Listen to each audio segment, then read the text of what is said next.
Jesus is all about evangelism. Our church is all about evangelism. The mission of our church is leading people to find and follow Jesus. So you would think Jesus, his one motivating factor would be, come on, let's go. The world's dying. They need help. They need hope. Let's go, let's go, let's go. But is that what Jesus does? Notice, if you would, in verse number 4, exactly what Jesus says. And they assembled them together, and he commanded them. So there's something really important he wants them. He commanded them not to depart from Jerusalem. Wait a minute, how important is this message? Is it not important enough, God, to go? I mean, we got to make some progress. Don't you want us to go? No, he commanded them not to depart from Jerusalem, but he said something important, verse number 4, that we skip over. But wait for the promise. I think too often what ends up happening is we forget, long before there was ever a calling, there was a command. You and I love to jump into calling. Churches love to talk about destiny. We love to talk about purpose. We love to talk about a cause. We love to talk about calling, but we never talk about the command first. Long before you had a command, or long before you had a calling, you have a command from God. What is that command? That command is to wait on God. And you and I, that's where we get frustrated. That's where we're saying, I'm not down with that. I don't like to wait. I can't stand to wait. Some of you can't wait in traffic. So you're going to find an alternate route. How can I get around this? You see the line's too long at the grocery store? You will cut the old lady off who's in the basket, the little scooter thing. You will cut her off just so you can get through that checkout line faster because you can't wait an extra 2 minutes. You're just like, I got to move. I can't wait.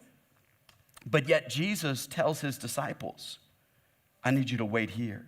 You see, we are more obsessed with the calling than obeying the command. The command was to wait on God. And understand, our lack of progress is related to our lack of proper priorities. The reason we don't have progress is because we have not prioritized the correct thing. What is the thing? To wait on God. So we're moving without God. And you say, well, what's the big deal if I move without God? And I love this, and this is what Jesus is trying to get us to understand. Because he doesn't want us to attempt to fulfill heaven's purpose without heaven's power. Let me say it again because then I want it to sit heavy with you. God does not want you to attempt to fulfill heaven's purpose without heaven's power. And how many of us are trying to do the marriage? This is heaven's purpose. If you are married, God wants you to stay married. You are trying to raise those kids. If you have kids, God wants you to raise those kids. But you're doing heaven's purpose without heaven's power. And God is saying, I have a command. And the command precedes the call.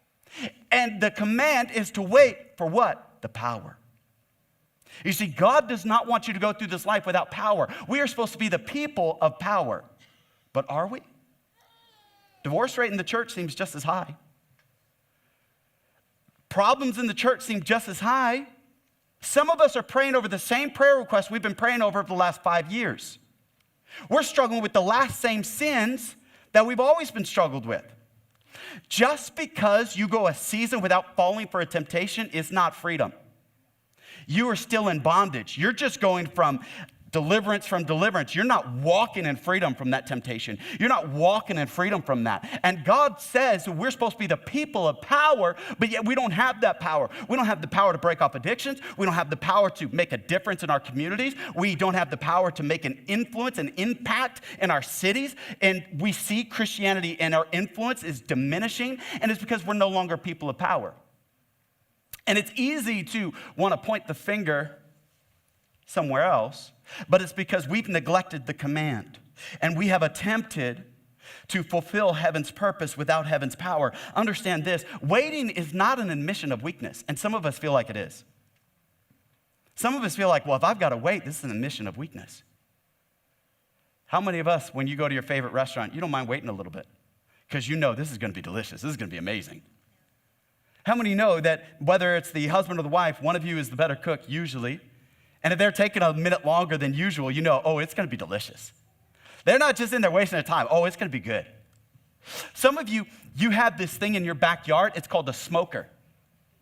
And it takes hours when you put that nice tri-tip or that nice piece of meat, you put it in there. And it'll take hours, but oh my goodness, it's going to be worth it. Why don't we look at it the same when God wants to move? Yeah. We are rushing God. Come on, God, come on, come on, come on. And God's like, hold on, hold on. You're going to love the product, but you have to be patient in the process. And God's like, this product's going to be great, but you're trying to rush this thing.